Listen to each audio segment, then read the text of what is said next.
ஆனால் இந்த தகவல் உங்களுக்கு ஒரு பெரிய ஆச்சரியமா இருக்கும்னு நினைக்கிறேன். உங்களுக்கு மட்டும் இல்லை, பார்க்குற நேயர்கள் எல்லாத்துக்கும் ஒரு பெரிய ஆச்சரியமா தான் இருக்கும். 40 வருஷமா தூங்காம இருக்கிற ஒருத்தவர் தமிழ்நாட்டில் இருக்காரு, அதுவும் பாடலாசிரியர் துறையில் இருக்காரு. நிஜமா சொல்றீங்களா? உண்மையிலே எந்த குறுக்கீடும் இல்லாமல் தன்னுடைய தன்மானத்தில் எப்பயும் குறியா இருந்த ஒரு பாடலாசிரியர்னா நிறைய பாடலாசிரியர் இருந்தாருங்க. அதில் முக்கியமான ஆளாக நம்ம முத்துலிங்கம் சாரையும் வச்சுக்கலாம். இன்னொரு சூப்பர் ஹிட் பாடு வந்து நம்ம சொல்லிட்டு இருந்தோம்ல, ட்ரெண்டிங்கில் இப்போ வந்து வா பக்கம் வா அவர் எழுதினதான், கருத்த மச்சான் அவர் எழுதினதான். நீரோடை போலவே சிரித்தாடி ஓடினால் வளையோசையே காதில் சிந்து பாடுதே, பளிங்கு சிலையே பவள கொடியே குலுங்கி வரும் இடையில் புரளும் சடையில் மயக்கும் மலர்குடி. கற்பனையை பாருங்களேன், இதை நினைச்சு பார்த்தாலே இவ்வளவு அழகா இருக்கு. அப்படியே சிக்கல டிகிடுன்னு போகுது, ஆனா அதுக்குள்ள வார்த்தைகள். ஆமா ஆமா. எந்தன் மூச்சும் இந்த பாட்டும் அணையா விளக்கு, இது ரெண்டும் ஒரு பாடகனுக்கு இதோட சிறந்த ஒரு வரியை யாருனாலும் இன்னும் எழுத முடியுமான்னு தெரியல. அப்படி எழுதியிருப்பாரு. கமல் ஒரு பேட்டி கொடுத்தாரு, மாட விளக்கை பாட்டு ரெக்கார்டிங் அப்பதான் உதவாக்கரன்னு ஏன் திட்டுறாங்கன்னு இப்பதான் எனக்கு புரிஞ்சு கவிஞர் அப்படின்னாராமா. இந்த விஷயத்தை தவற விடக்கூடாதுன்றதுக்காக அவசரமா உங்க வார்த்தைகளை நான் குறுக்கிடுறேன். 4 தலைமுறைக்கு பாட்டு எழுதின பாடலாசிரியர்களை வாலி கெடுத்தவர் அவர்.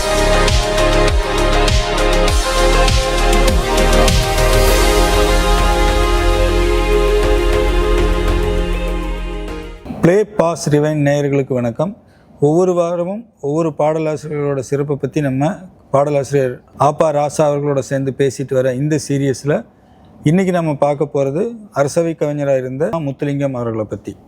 வணக்கம் ஆப்பா ராசா. வணக்கம் சார். முத்துலிங்கம்ங்கிற பேரை முதல்ல நீங்கள் கேள்விப்பட்டது எப்போ?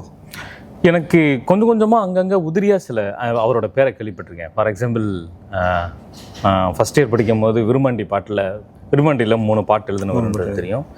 கடைசி அரசவை கவிஞர்ன்ற பேர் தெரியும். ஆனால் எனக்கு ரொம்ப ஆழமாக பதிஞ்சது எப்போனா, நான் அப்போ மெட்ராஸ் யூனிவர்சிட்டியில் படிச்சுக்கிட்டு இருக்கும் போது இன்டர்ன்ஷிப்க்கு தினமணியில் இன்டர்ன்ஷிப் பண்ணிக்கிட்டு இருந்த டைம்.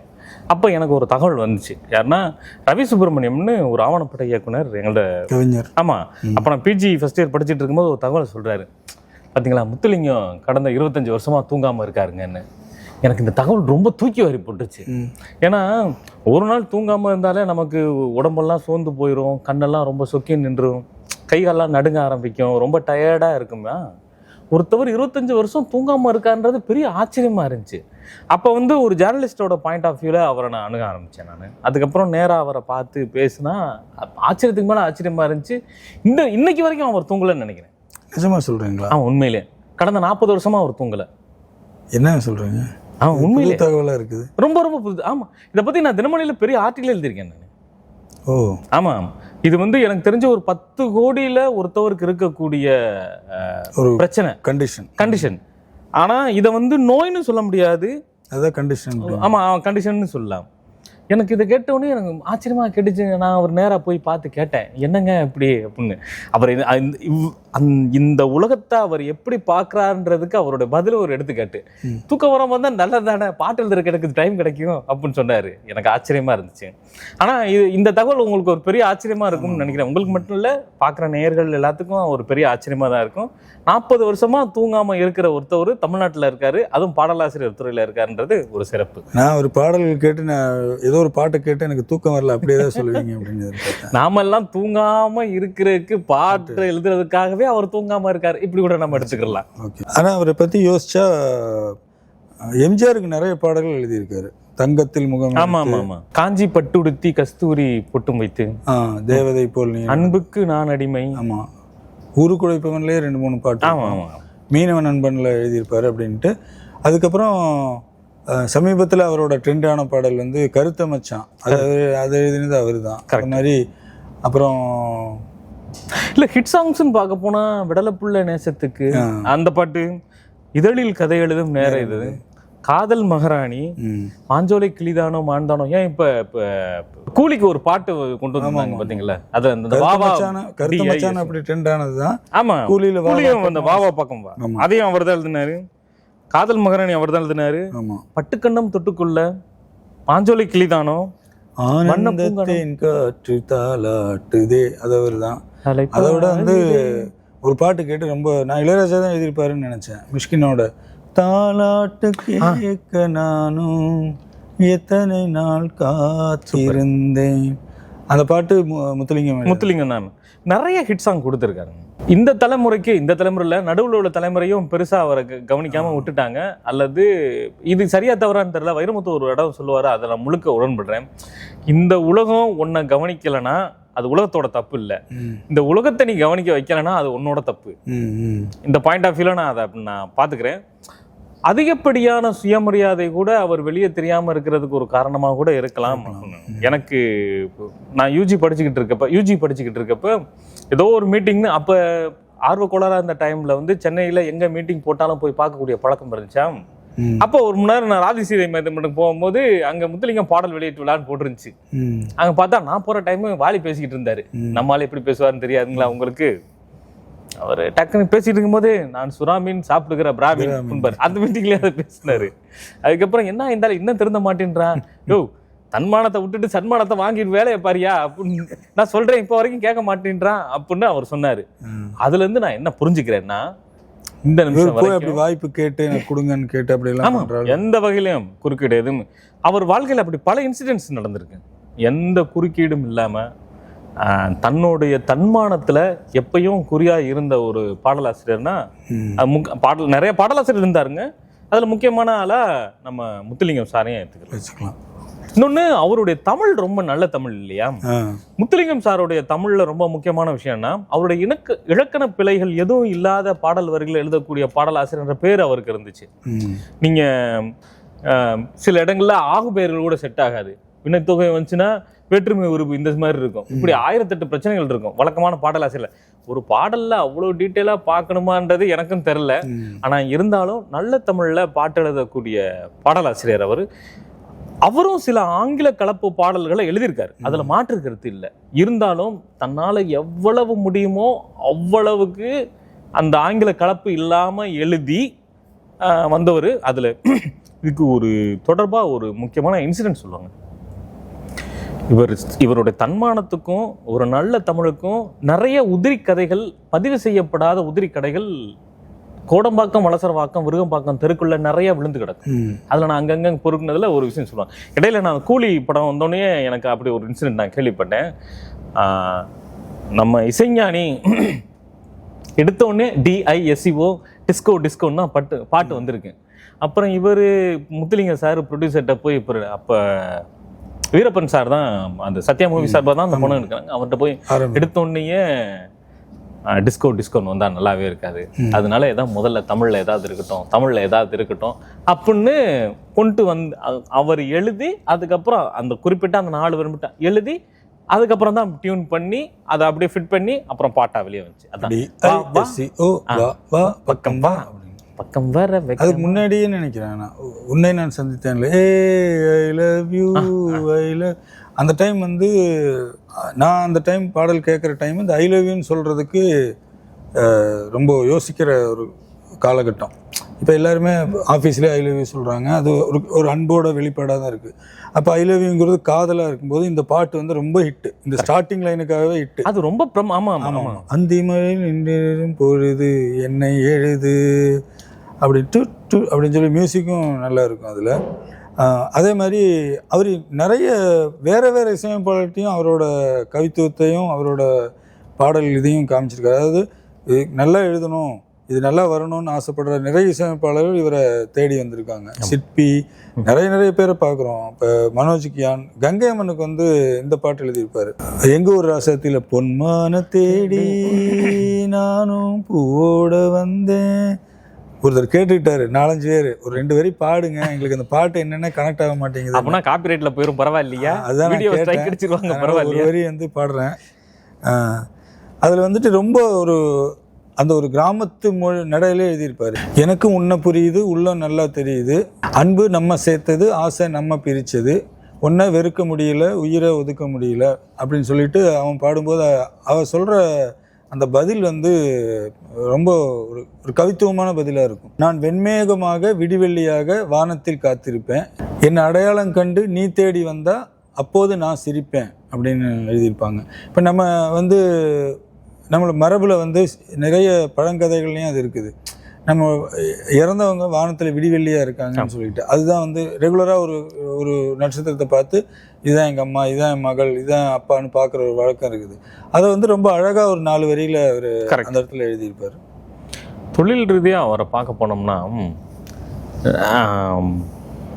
80s இளையராஜா செஞ்ச குறும்புத்தனங்களில் ஒன்று பல்லவியோட இப்போ சரணத்தோட கடைசிலையும் அனுபல்லவிக்கும் நடுவுலையும் இருக்கக்கூடிய அந்த போர்ஷன் இருக்கு பார்த்தீங்களா, அது பல்லவி ரொம்ப சிம்பிளிஃபைடாக போட்டிருப்பாரு, சரணம் ஃபுல்லாக கடைசி வரைக்கும் ரொம்ப சிம்பிளிஃபைடாக போட்டிருப்பாரு.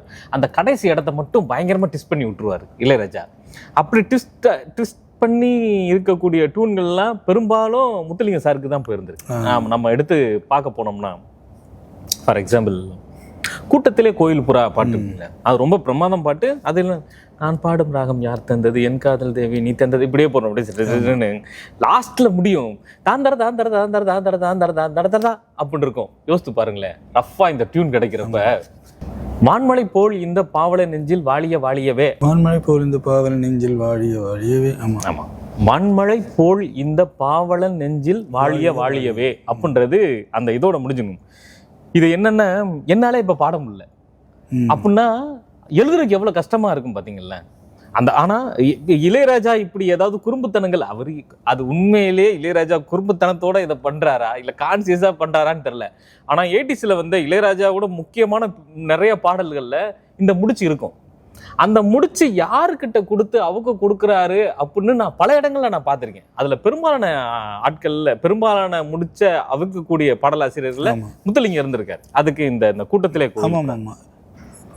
தாமரை பூங்கால் எடுத்து நீ நடக்கும் வேலையிலே தாளத்துடன் சந்தங்களை கற்றுக்கொண்டேன் பொன்மையிலே எண்ணிசை தீபத்தை ஏற்கின்ற பொன்மையில் வான்மழை போல் இந்த பாவம் அப்படின்னு பாருங்களேன். இப்ப நமக்கு எக்ஸாக்டா அந்த லிரிக் என்னன்னு தெரியும்.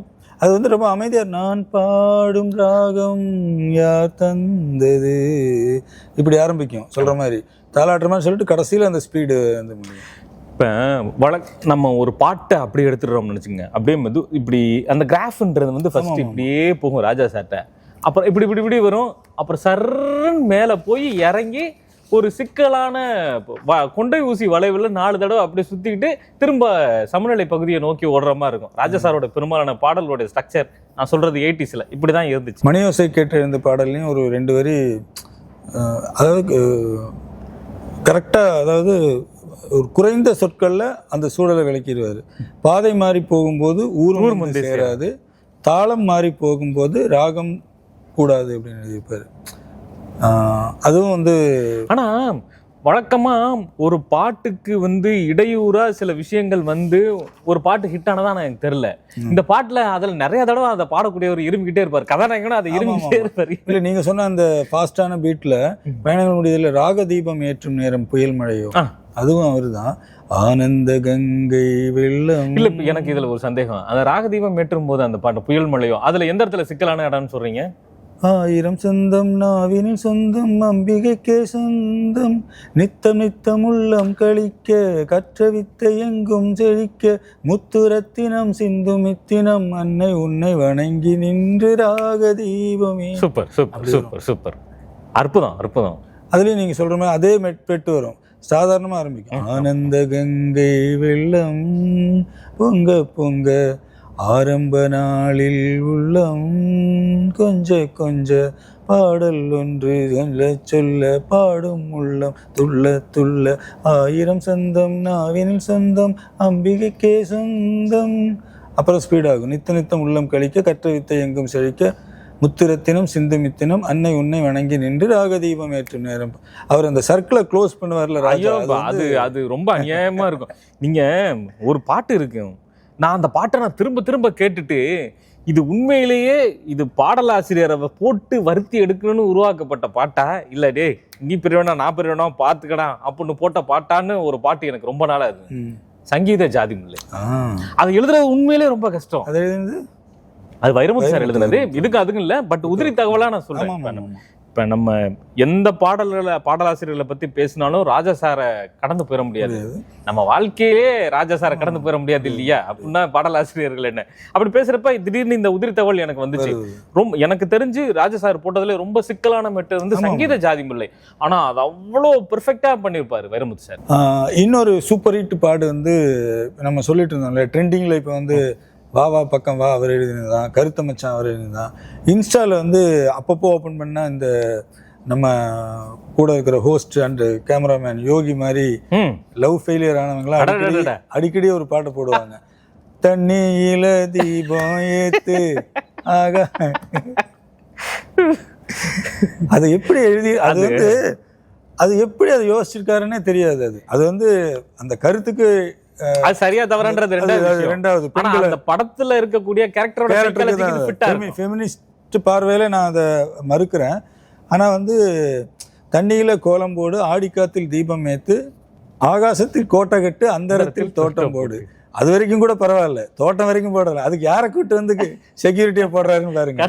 ஆண்டவனை கூட்டி வந்து அதுக்கு அவனை காவல் போடு, அத்தனையும் நடக்கும் ஐயா, ஆசை வச்சா கிடைக்கும் ஐயா, ஆனா கிடைக்காது நீ ஆசை வச்ச மாது, அவள் நெஞ்சம் யாவும் மஞ்சமே. அது வந்து நான் சொல்றேன் அதுதான் அந்த. ஆனா என்னென்ன இது சரியா இந்த இடத்துல நம்ம இதை கம்பல்சரி பதிவு பண்ணணும். இப்ப அது ஆழம் இல்லனுடைய மேல் வெர்ஷன் ஹிட் ஆன அளவுக்கு ஃபீமேல் ஒரு வெர்ஷன் உண்டு. அதுல அவளோட பாயிண்ட் ஆஃப் வியூ சொல்லியிருப்பா. ஆனா என்னென்ன தமிழ் சமூகத்துல அந்த பாயிண்ட் ஆஃப் வியூ கண்டுகொள்ளப்படவே இல்லை. மேல் சாவனிஸ்ட் உலகம் தான். ஆமா நீ யோசிச்சு பாருங்களா. அப்ப வந்து அப்பன்ட்டு இல்லை, எனக்கு அதுல வந்து தனுஷ் எழுதின அந்த அடிடாவலை அப்படின்னு சொல்லிட்டு இந்த மாதிரி பாடல்கள் எழுதி சீரும் பாம்பை நம்பு சிரிக்கும் பெண்ணை நம்பாதனால ஆட்டோவில் எழுதி வச்சுட்டாங்க இவங்க. ஒருவேளை பெண்கள் எல்லாம் நிறைய வண்டியெல்லாம் ஓட்டி அவங்கெல்லாம் பாடல்கள் எழுதி வந்திருந்தா நம்மளை பத்தி என்னென்ன எழுதியிருப்பாங்கன்னு தெரியல. இந்த இடத்துல ஒரு தகவலையும் சொல்றேன், அதோட கண்டினியூட்டியா அதை நான் சொல்லிடுறேன். நான் ஏற்கனவே அந்த நல்ல தமிழ் பாட்டு எழுதுறதுக்காக முயற்சி பண்ணாருன்னு சொன்னேன்ல, அதுல முக்கியமான பாட்டு வா வா பக்கம் வா. அதுல 2வது சரணம் வரும், வாலிபம் எதற்கு வையகத்தில் சுகங்களை வாழ்க்கையில் பெறதானே, கண்ணியர் எதற்கு காலத்தில் மயங்கிடும் காளையர் தொடத்தானே, காதல் மானே காவல் நானே, கண்ணியர் எதற்கு காலத்தில் மயங்கிடும் காளையர் தொடத்தானே. அதுல எனக்கு கவிஞரா அவரோட என்ன பாயிண்ட் ஆஃப் வியூ பிடிச்சதுன்னா, சிச்சுவேஷன் சொல்லியிருப்பாங்களே, ஒரு நைட்டு சாயந்தரம் ஒரு பார்ல ஒரு டான்ஸுன்னு தானே. ஸோ அதில் எழுதியிருப்பாரு, ஆனந்த உலகம் அந்தி வரும் பொழுதினில் தொடங்கட்டும் இனிதாக மெதுவாக துவங்கட்டும் சுவையாக. ஓகே, ஆனந்த உலகம் அந்தி வரும் பொழுதினில் தொடங்கட்டும் சுவையாக என்று. நைட் ஆகும்போது தான் நம்ம சொல்கிறோம்ல, 7 மணிக்கு மேலே விவேக் ஒரு சொல்லியிருப்போம், 7 மணிக்கு மேலே ராஜா பாட்டு இல்லாத பார் இல்லைன்ட்டு. அந்த மாதிரி அந்த அந்தி வரும் பொழுதினுங்கிறத மென்ஷன் பண்ணி எழுதியிருப்பார். அப்புறம் அடுத்த வரையிலையும் எழுதியிருப்பார், மாலை வேலை மையல் வேலைன்னு எழுதியிருப்பார். ஸோ இரவில் நடக்குது அப்படிங்கும்போது இந்த சொற்கள் எல்லாம் ஒரு பாடல்களை கொண்டு வரணுங்கிற ஒரு இல்லை. நம்ம வந்து காமத்தை எழுதுறதோ சரசத்தை எழுதுறதோ அல்லது இதெல்லாம் கொண்டாடுறதோ நம்ம மரபு சார்ந்த விஷயம், அது காலங்காலமாக கொண்டாட வேண்டியதுதான். ஆனா கண்ணியர் எதற்கு காலத்தில் மயங்கிடும் காளையர் தொடத்தானன்றது வந்து ரொம்ப ரொம்ப தவறானதுதான். ஆனா இதை நம்ம பாடலாசிரியர் மேல கூட சொல்ல முடியாது, அந்த கேரக்டரோட சைக்காலஜி. அதனாலதான் விஷுவல்ஸ் கூட அப்படி இருக்குன்னா பாத்துக்கங்களேன். ஸோ இவர் ரொம்ப நல்லா தான் பண்ணியிருக்காரு, ஆனா அந்த கேரக்டரோட சைக்காலஜி அப்படி இருக்குன்றதை நம்ம எடுத்துக்கலாம். அதே மாதிரி அந்த கேரக்டரோட சைக்காலஜி சொல்றதுல ரொம்ப பிடிச்ச இன்னொரு பாட்டு வந்து முந்தானை முடிச்சுல, சின்னஞ்சிறு கிளியே சித்திரப்பூவிழியே, அந்த பாட்டு தான். ஆனா நேயர் கேட்டான்றதுக்காக எல்லா பாட்டையும் நீங்க பாடி காட்டிக்கிட்டு இருக்கீங்களே, இதே உங்களுக்கு மைனஸ் அமைஞ்சிடாதான்? இல்லை, பாடுறது கேட்கறதுக்கு நல்லா இல்லைன்னா எடுத்துடலாம், காப்பி ரைட்டை பத்தி கவலை இல்லை, பார்த்துக்கலாம். அதுல என்னன்னா, இவரா எல்லாம் போய் லவ் சொல்லியிருக்க மாட்டாரு, ஊர்வசி தான் டார்ச்சர் பண்ணி கல்யாணம் பண்ணிக்கிறேன்னு சொல்லிட்டு வருவாங்க. அதான் ஃபர்ஸ்ட் வரையே மயிலே உன்னை நான் மயக்கவும் இல்லை. அதுதான். அப்ப நான் வந்து நானா உன்னை தேடி வரல அப்படிங்கிறதும், அதே சமயம் நீ தேடி வந்தப்போ உன்னை வெறுத்து நான் வேண்டான்னு சொல்லியிருக்கலாம், அதுவும் செய்யல, அதையும் சொல்லியிருப்பாரு. மயிலே உன்னை நான் மறக்கவும் இல்லை, மனதால் உன்னை நான் வெறுக்கவும் இல்லை, இணை தேடி இணைந்தது பாவம் எல்லாம் நீயே அப்படின்னு சொல்லிட்டு அதை அந்த சிச்சுவேஷனும் அதை கரெக்டாக எழுதியிருப்பாரு. இந்த நிலை காணும் பொழுது நானும் அழுது வாழ்கிறேன்னு. நானா ஒன்றும் வரல, நான் உன்னை வெறுக்கவும் இல்லை, நீயா என்னை தேடி வந்த, பட் இப்போ இப்படி ஒரு சிக்கல் ஆயிடுச்சு அப்படின்னு சொல்லிட்டு அந்த கேரக்டரோட சிச்சுவேஷனை ரொம்ப கரெக்டாக எழுதியிருப்பாரு. எனக்கு அவருடைய ஆக்சுவலாக இதுக்கு முன்னாடி ரொம்ப சித்தாந்தம்லாம் பேசிட்டோமா, ஜாலியாக ஒரு பாட்டு பார்க்கலாம் நம்ம. வாவா பக்கம் வாழ என்ன சித்தாந்தம் பேசுனீங்க? அதான் நம்ம கிரிட்டிசைஸ் பண்ணோமே. சரி, ஓகே ஓகே. கண்ணீர் எதற்கு நம்ம கிரிட்டிசைஸ் பண்ணோம் இல்லையா? இப்போ நான் இதில் எனக்கு அவருடைய பாடல்கள் ரொம்ப பழைய பாட்டு, ஆனால் எனக்கு ரொம்ப ரொம்ப பிடிச்ச பாட்டு. ஏன் அப்படி பிடிக்குன்னு எனக்கும் தெரியல. வரியெல்லாம் ரொம்ப அற்புதமாக இருக்கும். நான் சொல்கிறேன் 77 வந்தப்ப 76 ஆர் 77 மாஞ்சோலை கிளிதானோ மாந்தோனோ வேப்பம் தோப்பு குயில் நீதானே, அதில் ஒரு ஃபர்ஸ்ட் சரணத்தில் அதுலேயும் நீங்கள் சொன்ன அந்த அந்த டகட டூடன்னு வருது, இவளாவானோ அலை தேந்தானோ சலங்கைகள் தரும் இசை தேந்தானோ அப்படி வரும். மாஞ்சோலை கிளிதானோ மாந்தானோ வேப்பந்தோப்பு குயில். அதுவே சிக்கலான இடம் தானே, வேப்பந்தோப்பு குயில். ஆமா ஆமா. இப்ப எனக்கு என்ன ஆச்சரியம்னா, தொழில் ரீதியா நான் அதே துறையை சார்ந்தவன்ற முறையில இந்த நான் லிரிக்க தனியா ஓரமா வச்சுக்கிட்டு அந்த ரஃப் டியூனை மட்டும் மைண்ட்ல என்ன எழுதுவோம் இப்ப போடுங்களேன், எவ்வளவு சிக்கலா இருக்கும் பாருங்க. பல்லவியிலே வழக்கமா ராஜா சார் என்ன செய்வார், சரி போறான் போகுது அப்படின்னு பல்லவியை வந்து ரொம்ப சிம்பிளிஃபைடா அப்படியே சர்ன்னு கொண்டு போய் பின்னாடிதான் ஏதாவது பதுங்கு குழி கண்ணி வெடியெல்லாம் பின்னாடிதான் அவர் வச்சிருப்பாரு. இந்த பாட்டுல ஃபர்ஸ்ட் எடுத்தோடனே வச்சுட்டாரு. எனக்கு தெரிஞ்சு அவர் என்ன நினைச்சிருக்குன்னா, சரியான ஒரு ஆள் இருக்காருன்னு முத்துலிங்கத்தில் கொடுத்துட்டாரு நினைக்கிறேன். அவரும் ரொம்ப பிரமாதம் பண்ணியிருப்பாரு. சரணம் ஒண்ணு, நீரோடை போலவே சிறுத்தை தான் ஓடினால் வளையல் ஓசை காதில் சிந்தே பாடுதே, பளிங்குச்சிலையே பவளக்குடியே குலுங்கி வரும் இடையில் புருளும் சடையில் மயக்கும் மலர்கொடி. கேளுங்க. நீரோடை போலவே சிரித்தாடி ஓடினால் வளையோசையே காதில் சிந்து பாடுதே, பளிங்கு சிலையே பவள கொடியே குலுங்கி வரும் இடையில் புரளும் சடையில் மயக்கும் மலர்கொடி. கற்பனையை பாருங்களேன், இதை நினைச்சு பார்த்தாலே இவ்வளவு அழகா இருக்கு. டியூனு அப்படியே சிக்கல டிகிடுன்னு போகுது, ஆனா அதுக்குள்ள வார்த்தைகள். ஆமா ஆமா. தமிழ்ல அந்த மாத்திரைகளை பொருத்தி ஏன்னா அடிப்படையில் தமிழ் இலக்கணம் ரொம்ப தெளிவா படிச்ச ஒரு ஆளுன்றனால இப்படி ஒரு ரொம்ப ரொம்ப வஜிலா இருக்கக்கூடிய டியூனுக்கு வார்த்தைகளை போட்டு நிரப்பாம அதுக்குள்ள ஒரு கவிதையை தெளிச்சு வைக்கிற பாங்கு வந்து இவருக்கு கைவரப்பட்ட ஒரு திறமைன்னு நான் ஃபீல் பண்றேன். இன்னொரு அவரோட ஃபேமஸான பாட்டு வந்து ராஜா சார் அப்பப்போ இதை பண்ணுவாரு, நிறைய பண்ணியிருக்கலாம். ஒரு பாட்டை ஒருத்தருக்கே கொடுக்காம ஒவ்வொரு பாட்டையும் ஒருத்தருக்கு கொடுத்த இன்னொரு படம் வந்து உதய கீதம். உதய கீதம்ல மூமேத்தாவோட அந்த பாடி நிலாவே போனதுல பார்த்தோம் இல்லையா, சங்கீத மேகம் இவர் எழுதியிருப்பாரு. ஆமா, அதை வந்து இதுவும் நான் சொல்றேன், நம்ம ஏற்கனவே நம்ம சொன்ன மாதிரி அந்த ட்ரெண்டுக்கு தகுந்த மாதிரின்னு சொல்லிட்டு எஸ்பிபியோட மறைவப்போ இந்த 2 வரிகள், இது மட்டும்தான் சரணத்தோட வரிகள் தான் திரும்ப திரும்ப ஒளிபரப்பப்பட்டது. அதாவது இந்த தேகம் மறந்தாலும் இசையாய் மலர்வேன் கேளாய் பூமனமே அப்படிங்கிற சரணத்தோட முதல் சரணத்தோட ஈற்றடியும் எந்தன் மூச்சும் இந்த பாட்டும் அணையா விளக்கே, இது ரெண்டும் ஒரு பாடகனுக்கு இதோட சிறந்த ஒரு வரியை யாருனாலும் இன்னும் எழுத முடியுமான்னு தெரியல, அப்படி எழுதியிருப்பாரு. அதில் வந்து ஃபர்ஸ்ட் அந்த படத்தோட ஃபர்ஸ்ட் பாட்டு அது கைதி. இவர் கைதி, அப்போ ரேவதி தேடி போவாங்க, அப்போ ஸ்டேஜில் சங்கீத மேகம் அப்படி பாடி நமக்கு எந்த சிச்சுவேஷன் தெரியாது, ஆனால் பாட்டு நல்லா இருக்கும். ஆனால் படம் முடிஞ்ச பிறகு திருப்பி பாட்டை கேட்கும்போது தான் எவ்வளோ மீனிங்ஃபுல்லாக எழுதியிருக்காருன்னு தெரியும். போகும் பாதை தூரமே வாழும் காலம் கொஞ்சமேன்னு எழுதியிருப்பாரு. நீங்கள் ஒரு ஹீரோ இன்ட்ரடக்ஷன் சாங்க, ஹீரோவோட ஃபஸ்ட்டு சாங் அந்த படத்தில் மோகன் தான் ஹீரோ, மோகன் ஃபஸ்ட்டு சாங் ஹீரோவுக்கு என்ன இருக்கும், நான் ஆள பிறந்தவன் வாழ பிறந்தவன், நான் 100 வருஷம் வாழ்வேன், என்ன வந்து நீங்களாம் வாழ்வீங்க. ஆனால் ஃபஸ்ட்டு ஹீரோவுக்கு வந்து எழுதுறாரு வாழும் காலம் கொஞ்சமே அப்படின்னு சொல்லி ஒன்று எழுதியிருக்காரு. ஆனால் அது சிச்சுவேஷனுக்கு தான், அதான் நான் சொல்கிறேன். அப்போ நமக்கு அப்போ அதை இசையோடு கேட்கும்போது நமக்கு அது கைதிங்கிறது தெரியுது. அப்புறம் தான் அவர் ஜெயிலில் இருக்காரு, அவர் தூக்கு தண்டனை கைதிங்கிறதுக்கு அந்த வரி எவ்வளோ அழகாக பொருந்தது. கரெக்ட். அதே சமயம் எஸ்பிபிக்கு அந்த பாட்டு எவ்வளோ சூப்பராக பொருந்தி இருக்குது, அந்த வரிகளை எவ்வளோ அழகாக அமைஞ்சிருக்குங்கிறது அது எழுதினதும் முத்துலிங்கம் தான்.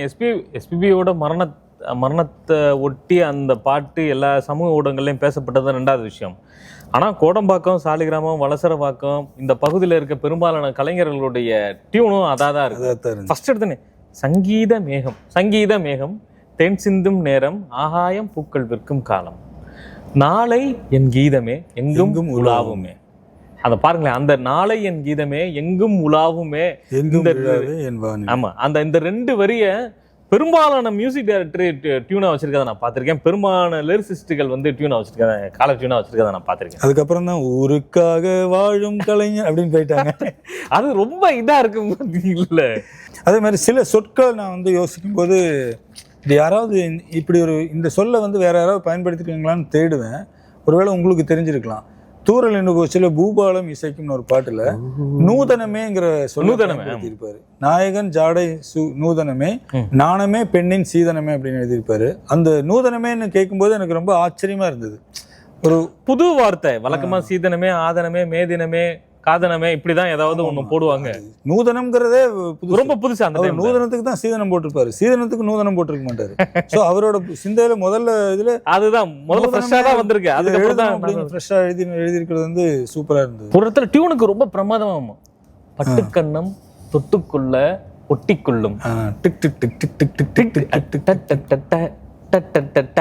இது வந்து இந்த ஒரு ஒரு கிரிப்பா இந்த இடத்துல ஒரு வார்த்தையை போட்டாதான் இந்த பாட்டு எடுபடும்ன்றதுல எந்த மாட்டு கருத்தும் இல்லை. ஆனா அதுக்குள்ள ஒரு அற்புதமான கவிதை இருக்கு. இதுல போன தடவை பா விஜய் பத்தி பேசணும் இல்லைங்களா? அப்ப பழனி பாரதி அண்ணன் கூப்பிட்டு இருந்தாரு. ஏன் எனக்கு மயக்கம், ஏன் எனக்கு தயக்கம், ஏன் எனக்கு என்னாச்சு அப்படிங்கிறது வந்து அவரு நம்ம பேசியதை பார்த்து நல்லா இருந்துன்னு சொல்லிட்டு அதுக்கு சொன்னாரு. விஜய் ஆண்டனி வந்து தெளிவா அந்த தன்னனுக்கு தனக்கு தன்னனுக்கு தனக்கு அதுவே வரணும்னாராமா. ஸோ 2-3 பேர்கிட்ட கொடுத்து அது கரெக்டாக வராதனால பா விஜய் தான் அந்த மீட்டரை பிடிச்சிட்டாராமா. அவருக்கு அந்த டனக்கு டனக்கு டனக்குன்னு வரணும்னு சொல்லி தான் எனக்கு மயக்கம், உனக்கு தயக்கம், எனக்கு உனக்கு அந்த இக்குன்னு வரணும்ட்டு. இப்போ நீங்கள் சொன்ன பாடல்லையும் அந்த பட்டுக்கண்ணம் தொட்டுக்கொள்ள ஒட்டிக்கொள்ளும் அது எவ்வளோ சாஃப்டா இருக்கும் பாருங்க. பட்டுக்கண்ணம் தொட்டுக்கொள்ள ஒட்டிக்கொள்ளும், ஒட்டிக்கொண்டு கட்டிக்கொள்ள உள்ளம் துள்ளும். தென்றல் வந்து என்னை கண்டு மெல்ல மெல்ல ராகம் ஒன்று பாடுதம்மா, நீல நதிக்கரை ஓரத்தில் நின்று. ஆக்சுவலா இவருடைய தனித்துவம்னு ஒண்ணு இருக்கு, அதை நம்ம கன்சிடர் பண்ணவே இல்லை. அது ஜென்ரலா இவர் கவிதைத்தனமா பாட்டு எழுதியிருக்காரு, சுச்சுவேஷனுக்கு ரொம்ப பொது தமிழ் எழுதியிருக்காரு. ஆனா இவரோட ஸ்பெஷாலிட்டின்னு நான் நினைக்கிறது வந்து கலோக்கியல் லாங்குவேஜ்ல வந்து ஒரு பாட்டு எழுதுறது. எனக்கு அதுல ரொம்ப முடிஞ்ச கருத்த மச்சான், விடல புள்ள நேசத்துக்கு குறிப்பா கருத்த மச்சான் இருக்கு பாத்தீங்களா, அது ரொம்ப நாள் நான் அறிவுமதி எழுதிக்கிட்டு இருந்தேன்னு நினைச்சேன். ஏன்னா அந்த படத்துல அறிவுமதி வேற அசிஸ்டண்டா வேலை பார்த்தாரா, அவர் தான் அந்த பாட்டை எழுதிட்டு ரொம்ப நினைச்சேன். அப்புறம் இந்த முத்துலிங்கம் பாடல்கள் வாங்கி பாக்குறப்பதான் தெரியுது அது முத்துலிங்கம் சார்னு. அதுல ஒரு இடத்துல வருமே, பருவம் அடைஞ்ச ஒரு பொண்ணோட வெளியில் சொல்ல முடியாத ஏக்கத்தை ஒரு இடத்துல சொல்லியிருப்பாரு. நேத்து இங்க சமைஞ்சதெல்லாம் புள்ள குட்டியோட அந்த நினப்பு என்ன வாட்டுதையா சுட்ட சட்டி போல. ஃபர்ஸ்ட் எடுத்தோடனே கேள்வியை பாருங்க, அது கேள்வியில ஆதங்க. நேத்திக்கு வந்த பிள்ளையெல்லாம் புள்ள பெத்துட்டா எனக்கு என்ன நீ ஆள் செட் ஆகலையே அப்படிங்கிறது. தட் 90s கிட்ஸோட வேதனை அப்பவே சொல்லியிருக்காரு. அப்படின்னா அவரும் ஒரு வகையில தீர்க்க தெரிஞ்சு அதுவும் பாருங்களேன். அப்ப கூட ஆம்பளைங்களோட பாயிண்ட் ஆஃப் வியூல அந்த பாட்டு வரல, பெண்களுக்கு முன்னாடியே குரல் கொடுத்திருக்காரு. கருத்த மச்சான் கஞ்சத்தனம் எதுக்கு வச்சான், பருத்திக்குள்ள பஞ்ச வச்சு வெடிக்க வச்சான். அச்சச்சோ அச்சச்சோ அப்பப்போ எப்பப்போ எப்பப்போ பிப்பி டும் டும் டும் டும் டும். இப்ப என்னன்னா பருத்திக்குள்ள பஞ்ச வச்சு வெடிக்க வச்சான்ற அந்த மெட்டஃபர் இருக்கு பாத்தீங்களா, அங்கதான் ஒரு பாடலாசிரியனுடைய குறும்புத்தனம் இருக்கு. அந்த பாட்டோட ஆக்சுவலா ஏற்கனவே அந்த பாட்டு வந்து முறப்பையனை கேலி செய்யக்கூடிய பாட்டு. இதை நீங்க வந்து சிச்சுவேஷன் தெரியலனா கூட அதுல இருக்க அந்த உரிமை இருக்கு பாத்தீங்களா, அந்த உரிமையிலே வந்து குறும்புத்தனம் வந்துடும். முத்துலிங்கம் ஐயாவே ஒரு பேட்டி சொல்லியிருக்காரு, அந்த பருத்திக்குள்ள பஞ்ச வச்சு வெடிக்க வச்சானுக்கு வேற வரி எழுதியிருந்தாராம். இளையராஜா தான் அந்த வரியை கொடுத்தாராமா. இது எப்படி இருக்கு அப்படின்னு. வழக்கமா நிறைய ஆப்ஷன் தரக்கூடிய ஆட்ல இளையராஜா சார் அவர் நிறைய கொடுத்துக்கிட்டே இருப்பாரு. ஏதோ ஒன்று செட் ஆகலைன்னா உடனே வேற எழுதுன்னு சொல்றதுக்கு பதிலாக நானே எழுதி கொடுத்துறேன் அப்படின்னு எழுதி. ஏன்னா அவருக்கு டைமும் இருக்காது இல்லையா. இன்னொன்னு இந்த இடத்துல சொல்றது சரியான்னு தெரியல, பாடலாசிரியர்களை உயர்த்தி பிடிச்சு பேசுற இதே நேரத்துல பாடலாசிரியர்களுக்கு உதவக்கூடிய ஆளாவும் இளையராஜா சார் இருந்திருக்காரு. பெரும்பாலான பல்லவி இந்த மாதிரி இருக்கலாம்னு சொல்லிட்டு அவரே சில நேரம் பல்லவி உதவி பண்ணியிருக்காரு, அல்லது பல்லவியை கடை கொடுத்திருக்காருன்றதையும். ஆமா, அதே மாதிரியே வந்து ஒரு சீசன்ல வந்து இந்த படம் வந்தப்போ நான் தேட்டரில் போய் பார்த்து ரிப்பீட்டடாக 3 நாள் தொடர்ந்து நாங்கள் ஃப்ரெண்ட்ஸ் எல்லாம் போகிறோம். புது வசந்தம் அதில் வந்துட்டு போடு தாளம் போடு ஆடாத தெம்மாங்க ஏதுன்ட்டு, அதாவது ஒரு மியூசிக் இதில் ட்ரூப் பசங்க வந்து முன்னேறதுக்கு ட்ரை பண்ணுறாங்க. அந்த மாதிரியான வரிகள் அதில் ரொம்ப நம்பிக்கையான வரிகளாக இருக்கும். முத்துலிங்கம் சார் எழுதி வந்து நான் பார்த்த படங்களில் ரொம்ப பயங்கரமாக இளமை தன்பக்கூடிய பாட்டுனா காதல் மகாராணின்னு ஒரு பாட்டு இருக்கும். வழக்கமா ஆக்ட்ரஸ் வந்து கிளாமரா வர்றதான் தமிழ் பாட்டோட மரபு. இந்த படத்துல கமலஹாசனே பயங்கர கிளாமரா வந்திருப்பாரு. அதை வந்து பாலு மகேந்திரா எல்லாம் ஆரம்பிச்சிட்டாரு, ஓ வசந்தராஜால பின்னிட்டாரு. ஸோ அந்த பாட்டை கேட்டோடனே எனக்கு என்னன்னா கமலஹாசன் என்னடா இப்படி வர்றாரு, நம்ம கண்ணு அங்க போகாதுன்னு நினைச்சுக்குங்க. ஆனா நம்ம நாய்கள்கிட்ட தான் போகும். இயல்பா இருக்கக்கூடிய ஸ்ட்ரைட்டா இருக்கக்கூடியவங்களுடைய மனோபாவம் அப்படிதானே இருக்கும். ஆனா அந்த வரி எனக்கு கண்ணு அங்க போகுது, ஆனா காது வேற எங்கேயோ போய்கிட்டே இருக்கு. ஒரே பாட்டு தான் ஓடிக்கிட்டு இருக்கு, என் கண்ணு ஒரு மாதிரி போகுது, பாட்டு ஒரு மாதிரி போகுது. அது காதல் மகாராணி அதுல உள்ள அந்த லிரிக்கு. பூவை நீ பூமடல் பூவுடல் தேன்கடல், பூவை நீ பூமடல் பூவுடல் தேன்கடல், தேன்கடலில் தினமே குளித்தால் மகிழ்வேன். அவ சொல்றா, வான்விழி ஏங்குது மையலும் ஏறுது, பூங்கொடியை பனி போல் மெதுவாய் தழுவு. இந்த ரெண்டு இருக்கு பாத்தீங்கல்ல, இவனோட விருப்பம் ஒண்ணு, அவளுடைய கோரிக்கை ஒண்ணு. அந்த வழக்கமா அவரு பாட்டை வெறும் பாட்டா எழுதாம அந்த கேரக்டர்களுடைய மனசாட்சிக்குள்ள போய் புகுந்து ஆன்மாக்குள்ள இருந்து பேச ஆரம்பிச்சிருவாரு. இது அவருடைய ஸ்பெஷாலிட்டின்னு நினைக்கிறேன். அதுல ரொம்ப முக்கியமான பாட்டு இந்த பாட்டு. அப்புறம் இந்த இதழில் கதை எழுதும் நேரம் இதுன்னு ஒரு பாட்டு இருக்கு பாத்தீங்கல்ல. இதழில் கதை எழுதும் நேரம் இது கேசட் வந்த புதுசுல எங்களோட பைத்திய பாட்டு அது. ஏன்னா ஒரு நாயகி கேள்வி கேட்குறா, அது நாயகன் கேள்வி கேட்குறான், அந்த நாயகனை போட்டு அது என்ன சொல்லுவாங்க, திரும்ப திரும்ப அடிச்சுட்டே இருப்பான் நாயகி. ஆமா, நீ நிலவுங்கிற நாளும் நிலவது தேயுது மறையுது நங்கை முகமென யாரது சொன்னது, மங்கை உண்பதில் மனதினை கவருது, மாறன் கணை மாறினில் பாயுது, மாறன் கணைகள். அதாவது அந்தாதி மாதிரி வரும். மீன்ஸ் ஒரு கேள்வி ஒரு பதில், ஒரு கேள்வி. கரெக்ட். தோகை போல மின்னும் பாவை உந்தன் கூந்தல் கார்மேகம் என்றே நான் சொல்வேன் கண்ணே அப்படிம்பாங்க. அதுக்கு அவ சொல்லுவா, பாவை எந்தன் கூந்தல் வாசம் யாவும் அந்த மேகம் தனில் ஏது சொல்வாய் கண்ணே. என் கூந்தல வாசம் இருக்கு, நீ போய் மேகம்ங்கிற, நீ மேகத்துல எங்க வாசம் அப்படின்பா. உடனே அழகை சுமந்து வரும் அழகரசி ஆனந்த பூமுகம் அந்தியில் வந்திடும் சுந்தர நிலவோ அப்படிமா. நான் இல்லை நீ நிலவு அப்படிமா.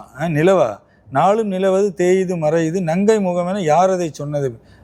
நிலதான் முகம்னு காலங்காலமா சொல்லிக்கிட்டு இருக்கோம். அது இந்த இடத்துல போட்டு அடிச்சிருப்பாரு. உடனே அதுக்கு மேல சரண்டர் தானே, நம்மளுக்கு வேற என்ன வழி இது. மங்கை உண்பதில் மனதினை கவருது, மாறன் கணை மாறினில் பாயுது. சண்டையெல்லாம் வேண்டாமா, மாறன் கணை மாறினில் பாயுது அப்படின்னா, மாறன் கணைகளை தடுத்திடவே காதல் மயில் துணை என வருகிறது, மையல் தந்திடும் வார்த்தைகளே மோகமெனும் நெருப்பினை தருகிறது, மோகம் நெருப்பானால் அதை தீர்க்கும் போது ஜீவநதி அருகினில் இருக்குது இடதில். இதோ நீங்க சொன்ன மாதிரி இந்த இடத்துல ராஜா சார் ஒரு படம், மாலை மணமாலை தருஞ்சி, அது மாலை மணமாலை இடும் வேலை தனில் தேகம் இது விருந்துகள் படைத்திடும். இப்ப பாருங்களேன், அந்த இப்ப நம்ம மாலை மணமாலை இடும் வேலை தனில் தேகம் இது விருந்துகள் படைத்திடும், இந்த லிரிக்க சொல்றப்ப நமக்கு எவ்வளவு கஷ்டமா இருக்கு. அவர் அங்க எப்படி வேலை இருந்திருக்கு, பிளைனா இருக்கு, இதுல எழுதியிருக்காரு. நம்ம இதை எழுதின வார்த்தைகளை சொல்றோம், அதுக்கே தடுமாறுது. அது ரெண்டு கேரக்டர் அப்படி பேசி ஒன்னு கேள்வி கேட்க ஒன்னு பதில் சொல்ல, ஒன்னு கேள்வி கேட்க ஒன்னு பதில் சொல்ல, அதோட குறும்புத்தனங்கள் இருக்கு பாத்தீங்களா. அது இந்த பாட்டோட ஸ்பெஷாலிட்டி நான் நினைக்கிறேன். அதே மாதிரி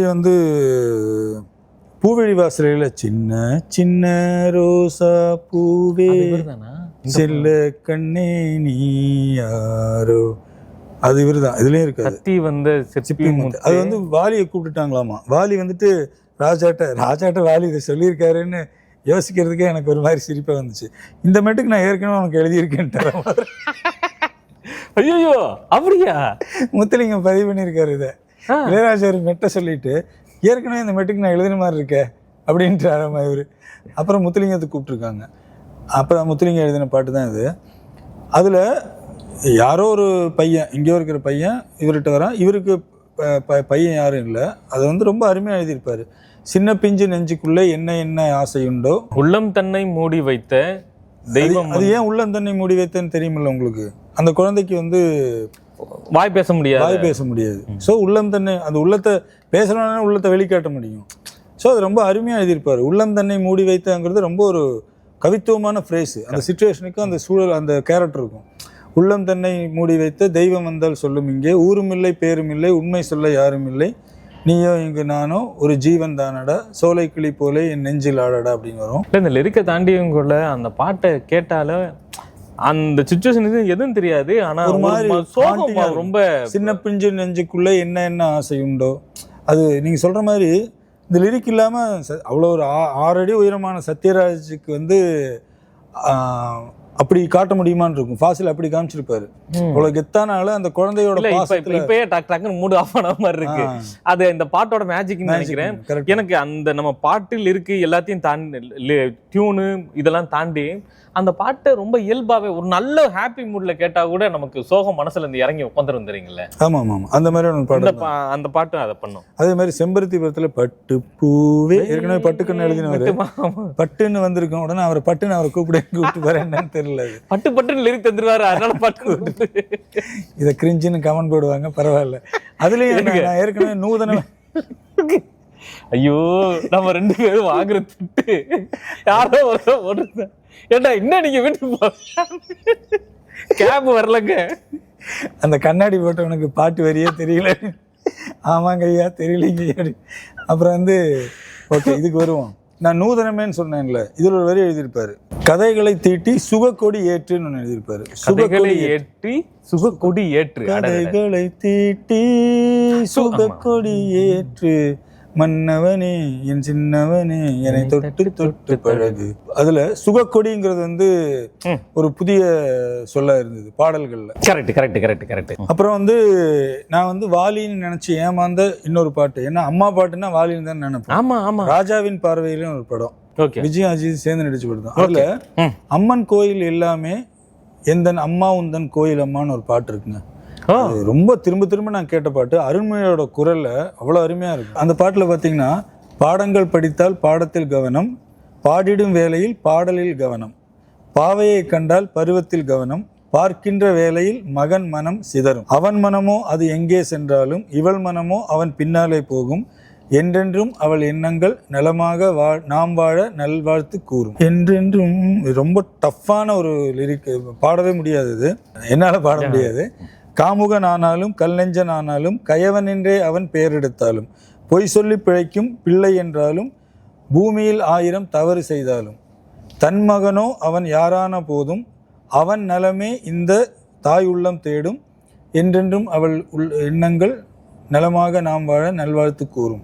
அம்மன் கோயில் எல்லாமே எந்தன் அம்மா உந்தன் கோயில் அம்மா, அன்புக்கெல்லை சொன்னாலே அப்படி வரும். ஒரு அருமையான மெலடி சாங். அதுவும் முத்துலிங்கம் ஐயா தான். அவரோட ஜாலியான பாடல்கள்ல சந்தோஷத்தை கொட்டி தெளிச்சு எழுதின பாடல்கள்ல எனக்கு ரொம்ப பிடிச்சது வண்ண பூங்காவனம் சின்ன பிருந்தாவனம் இனிய கவிதை உதயம் ஆகுது. அந்த பாட்டு எனக்கு ரொம்ப பிடிக்கும். சரணத்துல ஒரு இடம் அது என்னன்னா, இந்த டான்ஸ் ஸ்கூல் வச்சிருக்கவங்க எல்லாம் அதிகமா சமீபமா இந்த பாட்டை போடுறாங்க. ஒரு விஷயம் நோட் பண்ணீங்களா, இந்த டான்ஸ் ஸ்கூல் வச்சிருக்கவங்க இன்ஸ்டால அதிகமான பாடல் பண்றவங்க, பாடலுக்கு டான்ஸ் ஆடக்கூடியவங்க, இவங்கெல்லாம் இப்ப இருக்க பாட்டை விட 80களில் வந்த பாடல்களுக்கு தான் ரொம்ப முக்கியத்துவம் தர்றாங்கன்றதையும் நம்ம நோட் பண்ணிக்கணும். ஸோ அங்கங்க ஹிட் அண்ட் ஜெம் ஒளிஞ்சுதான் கிடக்கு. அதுல சரணத்துல கேளுங்களேன்.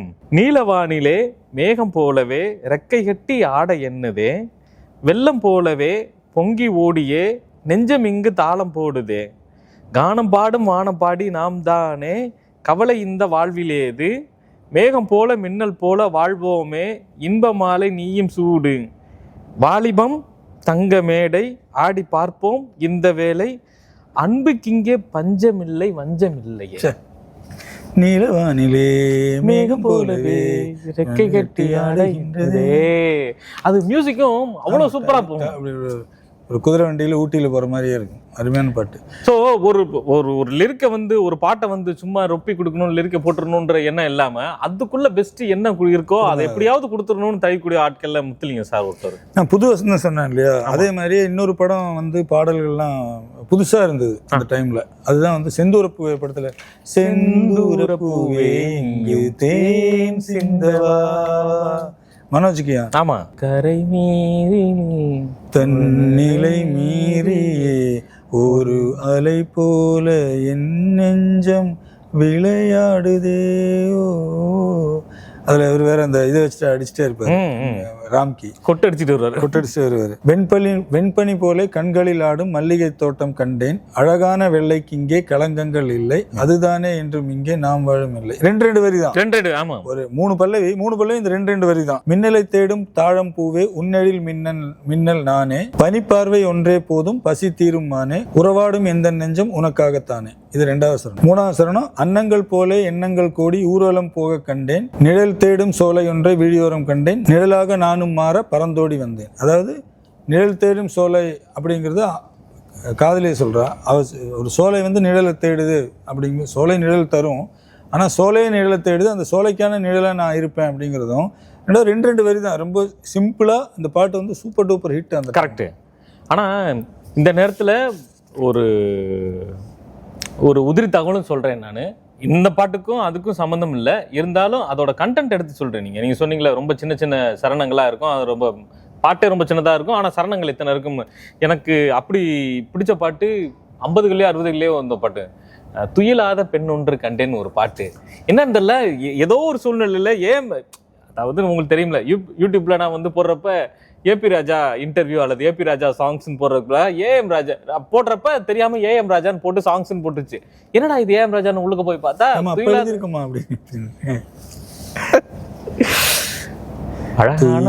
அழகான பழம் போன்ற கண்ணம், அதில் தர வேண்டும் அடையாள சின்னம். இப்படி குறும்புத்தனமா இருக்கும் பாடு ஓடணும். அதுலயும் 3 சரணம் 3 நிமிஷத்துலயே முடிஞ்சிடும். ஒவ்வொரு வரி தான். ஒரு வரி அது மேஜிக் பண்ணிருக்காங்க மியூசிக். ஆமா. அது இந்த பாட்டை கேட்கிறப்ப, இந்த சின்ன சின்ன சரணங்களை தோன்றப்ப எனக்கு அந்த பாட்டு வந்துச்சு. அதுக்கு ஒப்புமை. அரண்மனை கோயில் அம்மன் கோயில் கும்பம் இங்கே, அது இவர் எழுதின பாட்டு தான். நாடோடி பாட்டுக்காரன்ல காதலுக்கு கண்கள் இல்லே மானே, கண்ணுக்குள்ள ஒன்ன வச்சேன் நானே, அந்த பாட்டு இவர் எழுதின பாட்டு தான். நல்ல விஷயம். நல்லவனுக்கு நல்லவன்ல முத்தாடுதே ராகம், கார்த்திக்கும் ரஜினியோட மகளும் மாப்பிள்ளையும் பாடுறாங்க, அதுவும் அவர் எழுதினதுதான். அதே மாதிரி அவரோட ரொம்ப ஹிட்டான இன்னொரு பாட்டு நான் ஏற்கனவே சொன்ன மாதிரி, இப்போ நம்ம ஏற்கனவே மனோஜ்கியான் இதுல கங்கைமனோட இதுல இதுவும் கங்கைமரன் தான். Daddy daddy oh my daddy, அதுல கரையோட நண்டெல்லாம், அது உங்களுக்கு ஆமா அது இப்ப சர்ச்சையாச்சு. அதாவது அதுக்கு நண்டு குஞ்சு உடனே ஓடிடுமாமா, குஞ்சு போட்ட உடனே அம்மா தனியா இது தனியா பிரிஞ்சிருமாமா. அப்புறம் ஏன் அப்படி எழுதினீங்கன்ட்டு அப்போ அவர் நிறைய கம்பராமாயணத்தெல்லாம் உதாரணம் சொல்லி, அவ்வளோதெல்லாம் நீங்கள் ஒன்றும் பார்க்க வேண்டிய தேவையில்லை, பாட்டை கேட்டு கம்முன்னு போயிடணும் அப்படின்ட்டு. எனக்கு நேற்றைய காற்றுல முத்துலிங்க சாரை பற்றி டீட்டெயில் எடுக்கிறப்ப அவரை பற்றி என்னன்னா, யுகபாரதி ஒரு இடம் பதிவு பண்ணியிருக்காரு. மாஞ்சோலை கிளிதானோ மாந்தானோ வேப்பந்தோப்பு குயிலும் நிதானோ. இதில் மாஞ்சோலைன்னு ஒன்று இல்லவே இல்லை, வேப்பந்தோப்புன்னு ஒன்று இல்லவே இல்லைன்னு அந்த இடத்துல பிரச்சனை வந்திருக்கு. அப்போ இவர் ஆணித்தனமாக சில பதில்கள் சொல்லியிருக்காருன்றது 2வது விஷயம். எனக்கு என்ன, ஒரு சின்ன சின்ன வரிகள் கூட அந்த பீரியட்ல எதிர்ப்பு வந்திருக்குன்றது ரொம்ப ஆச்சரியமா இருக்கு. அது ரொம்ப நல்ல விஷயம் இல்லை. அது ஆமா, குஞ்சு பொறிச்ச உடனே தாய் நண்டு வளைய விட்டு வந்துடும், அப்படி இருக்கும்போது கூடவே போகுதுன்னு எப்படி எழுதலாம்னு ஒருத்தர் அதில் கவித்துவத்தை இது பண்ணி பத்திரிகையில் கேள்விகள் வந்திருக்கு. நிறைய பாடல்களுக்கு அப்படி வந்திருக்கு. தனி ஒரு சாப்டராகவே வைக்கலாம். ஆனா அதை பார்க்கறப்பதான் இப்போ ரொம்ப சாதாரணமா இப்ப பெரிய நாயகளுடைய பாடல்கள்லயே ஆபாச வார்த்தைகள் வர்ற அளவுக்கு நம்ம வந்துட்டோம். அப்படின்னா எவ்வளவு கல்லும் முள்ளையும் எங்க சீன இப்ப நான் சிக்கல் இல்லை. உங்களுக்கு இந்த வரி புரிஞ்சா நீ மீனிங் கண்டுபிடிச்சு பாக்குற, வரி உங்களுக்கு என்ன புரிஞ்சதானே இந்த கேள்வியெல்லாம் கேக்குறீங்க. ஆமா, முதல்ல நீ வரி புரிஞ்சாதான் அதுக்கு நீ அப்போஸ் பண்ணுவேன். அப்புறம் எங்க தம்பியில மானோ இது மானோடும் மயிலாடும் அப்படியா, அது இவரேதான். சோலை பூவில் மாலை தென்றல் பாடும் காலம் இவரேதான். என் புருஷன்தான், அது இவரேதான். சாமிகளே சாமிகளே சொந்த கதை கேளுங்க, இவரேதான். ஆனந்தத்தேன் காற்று தாலாட்டுதே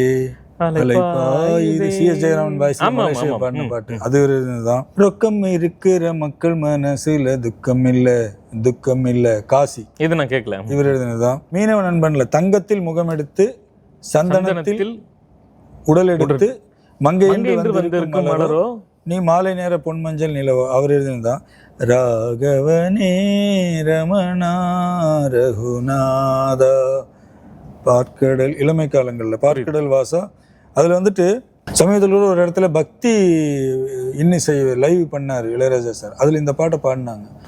அதில் வந்து ராமரோட அகலிகை மோட்சத்தை 2 பேரும் எழுதியிருப்பாரு. கல்லான பெண் கூட உன்னாலே பெண்ணாகி எழுந்தாலே மண்மேலே, அகலிகை மோட்சத்தை அப்படி 2 பேரும் எழுதியிருப்பாரு. அப்புறம் வந்து நீங்க சொன்னீங்க அந்த காஞ்சி பட்டு உடுத்தி கஸ்தூரி பொட்டு வைத்து தேவதை போல் நீ மணந்து வர வேண்டும். அது வரைக்கும் ஓகே. அந்த திருமகளும் முன்னழகை பெற வேண்டும், சாமிக்கே உன்னோட அழகு வரணும் அப்படிங்கிறது வந்து அதெல்லாம் உச்சமான கற்பனை. உண்மையிலே அது நல்லா இருக்கும். ஜூலியில தண்ணி கொஞ்சம் ஏறி இருக்கு கம்மா கரையில, பார்த்திருக்கீங்களா அந்த பாட்டு? ரம்யா கிருஷ்ணன் பார்த்திருப்பீங்க, கேட்டிருக்க மாட்டீங்க. அப்புறம் வந்து குறையொன்றும் இல்லை மறைமூர்த்தி கண்ணா அரையன் 395 அவரு இவர் எழுதிதான். இப்படி வந்து அந்த பாட்டை நான் இன்னைக்கு தான் கேட்டேன், எனக்கு ரொம்ப நல்லா இருந்துச்சு. அவரு ரொம்ப அருமையான, இவர் ரொம்ப ரஃப்பான பாடல்கள் தான் எழுதுவார்னு நினைச்சுக்கிட்டு இருந்தேன். தெய்வீக பாடல்களையும் ரொம்ப பிரமாதமா. அது வந்து ஒரு ஃபேமஸான தெய்வீக பாட்டோட வரிகள் தான். ஆமா ஆமா. ஆனாலும் அது குறையொன்றும் இல்லை மறைமூர்த்தி, அந்த பல்லவி முழுக்க அதேதான் ராஜாஜி எழுதின அதே பல்லவி தான். அதை வந்து இப்படி மாத்திருப்பாரு. எனக்கு வந்து ரொம்ப விருமாண்டியில வந்து இந்த 3 பாட்டுமே வந்து இவரோட எனக்கு ரொம்ப பிடிச்ச பாடல்கள். ஒன்று வந்து மாடவிளக்கு, இன்னொன்று வந்து கருமாத்தூர் காட்டுக்குள்ள ஒரு காலத்தில். அதுல வந்து அந்த கதையே விருமாடி கதையவே அந்த பாட்டுக்குள்ள இல்ல. ஆக்சுவலா அந்த ஸ்ட்ரக்சரே நமக்கு ரொம்ப புது ஸ்ட்ரக்சர் தமிழ் சினிமாவுக்கு. அது ரொம்ப பயங்கரமா இருக்கும். ஆமா. அதுக்குள்ள அந்த எப்படின்னா நீங்க கலர்ஃபுல்லான இடங்களை வந்து ஈஸியா ரொம்ப எழுதிடலாம். எனக்கு தெரிஞ்சு இவரை எழுதி கொடுத்து ராஜா அதை பண்ணிருப்பாரு. ரொம்ப சிக்கலா இருக்கும் கதை. இந்த கதை ஒரு இதை எழுதி கொடுங்கன்னு ஒரு காண்டாமணி ஓச கேட், அதுவும் அவரு தான். அதுல வந்து இதுல வந்து கதை சொல்லியிருப்பாரு. கருமாத்தூர் காட்டுக்குள்ள பேய்காமன் உன்னை அடைச்சி வச்சான், 4 நாள் நீ வந்து மயங்கணும், அது இல்லாவிட்டா நீ வந்து எழும்பணும், என்ன பண்றதுன்னு தெரியாம விருமாண்டியை தேடி போவான்னு அந்த முழு கதையும் அந்த ஒரு விருமாண்டி படமா பண்ணிருப்பாரு. நீங்க பாத்தீங்கன்னாலே தெரியும். அந்த கிணறு தான் அந்த ஜெயிலு அப்படிங்கிற மாதிரி அந்த ஒரு மெட்டஃபரா நீங்க பாத்தீங்கன்னா அந்த படம் புரியும். அதுலயும் கிணத்துக்குள்ள மாட்டிக்குவா, குழந்தை வந்து பார்க்கும் அப்படின்னு இருக்கும். அந்த இதப்போ எனக்கு நல்லா ஞாபகம் இருக்குது. கமல் ஒரு பேட்டி கொடுத்தாரு, மாடவிளக்கை பாட்டு ரெக்கார்டிங். அப்பதான் உதவாக்கரன்னு ஏன் திட்டுறாங்கன்னு இப்பதான் எனக்கு புரிஞ்சு கவிஞர் அப்படின்னாராமா. உதவாக்கரை நம்ம ஒரு திட்டுறோம் இல்ல, ஆமா, உதவாக்கரை அப்படின்னு திட்டுறோம், அதுக்கு என்ன மீனிங் அதுல எழுதியிருப்பாரு. மாடவிளக்கே அந்த பாட்டுல ஆறாக நீ ஓட உதவாக்கரை நானுன்னு எழுதியிருப்பாரு. உதவாக்கரைன்னு என்னன்னா, ஒரு ஆறு ஓடணும்னா 2 பக்கமும் கரை அணைச்சு பிடிச்சிக்கணும். அந்த கரை அணைச்சு பிடிக்காம உடஞ்சிட்டே இருந்துச்சுன்னா அது உதவா கரை. கரெக்ட். ஆமா. அந்த ஆறு ஓடுறதுக்கு உதவாத கரை. அந்த மாதிரி இந்த குடும்பம் ஓடுறதுக்கு உதவா கரையா இருக்கேடா. இந்த குடும்பம் ஓடணும்னா உன்னோட சம்பாத்தியம் வேணும், நீ வந்து ஒழுங்கா இருக்கணும்னு மகனை திட்டுறதுக்காக அப்பாக்கள் திட்டுறதுதான் உதவாக்கரை அப்படிங்கிறது. நம்ம சும்மா உதவாக்கரைன்னு திட்டிடுறோம். எனக்கும் அப்போ தெரியல. அப்புறம் யோசிச்சிட்டேன், கமலுக்கே தெரியலையா அப்படின்னு. கமல் வந்து அவருக்கு தெரியலைங்கும் போது தான் இதுக்கு இப்படி ஒரு மீனிங் இருக்கா அப்படின்னு. அதுல அந்த பாட்டு வேற எழுதியிருப்பாரு. ஆறாக நீயோட உதவாக்கரை நானு ஈரமுள்ள நெஞ்சானாலும் அப்படின்னு. அதுவும் ஒரு சூப்பரான பாட்டு. அது இந்த மாதிரி நல்ல சிறந்த பாடல்களை இவர் நிறைய பாடல்கள் எழுதியிருக்காரு. நீங்க சொல்ற மாதிரி ட்ரெண்டிங், அப்போதைக்கு ட்ரெண்டிங் ஆகுதோ இல்லையோ, அந்த பாடல் சிச்சுவேஷனுக்கு வந்து ஹிட்டான ஒரு பாடல்களா இருந்திருக்குது. காலம் கடந்தும் அது ட்ரெண்ட் ஆயிட்டு இருக்கு. ஆறு மடு ஆழம் இல்லை அந்த மாதிரி காலம் கடந்து ட்ரெண்ட் இல்ல. அந்த ட்ரெண்டிங் பாடல்ல ரொம்ப முக்கியமானது நினைக்கிறது ஏய் ஐ லவ் யூ. நான் சொல்றது ட்ரெண்டிங்ன்றது அந்த காலத்துக்கு அதிகமா மக்களால ஐ லவ் யூ இருந்துச்சா, ஹாய் எவ்ரிபடின்னு ஒரு பாட்டு இருந்துச்சு. அப்புறம் டிஸ்கோ. அதுக்கப்புறம் இதே மாதிரி கருத்த மச்சான் நல்ல தமிழ் தான் நான் சொல்றது. ஆங்கில கலப்புள் உள்ள ட்ரெண்டிங் பாடல்கள் அப்படி ஒரு 10-15 பாடல்கள் எழுதியிருக்காரு. இப்போ ஒரு சிச்சுவேஷன் சொல்லி கேட்டா அவர் எழுதி கொடுக்குற ஆளா தான் இருக்காரு. ஆமா, நிறைய இசையமைப்பாளர் அவரை பயன்படுத்திருக்கணும், இனிமேலும் பயன்படுத்தணும். இதுல இந்த விஷயத்தை தவற விடக்கூடாதுன்றதுக்காக அவசரமா உங்க வார்த்தைகளை நான் குறுக்கிடுறேன். 4 தலைமுறைக்கு பாட்டு எழுதின பாடலாசிரியர்கள் வாலி கெடுத்து அவர் இந்த நிமிஷம் வரைக்கும் எழுதிட்டு இருக்காரு. அதான் ரொம்ப முக்கியம். அவர் இன்னும் நீடூழி வாழணும், நிறைய தொடர்ச்சியா இன்னும் நூற்றுக்கணக்கான பாடல்கள் எழுதணும், ஆயிரக்கணக்கான பாடல்கள் எழுதணும், நூற்றுக்கணக்கான வருஷங்கள் வாழணும். ஆமா, இதை நம்ம நிகழ்ச்சி சார்பா மூல வாழ்த்துக்கள் சொல்லிடலாம். மீண்டும் அடுத்த வாரம் இன்னொரு கவிஞரோடு உங்களை சந்திக்கலாம். நன்றி ராசா. நன்றி சார்.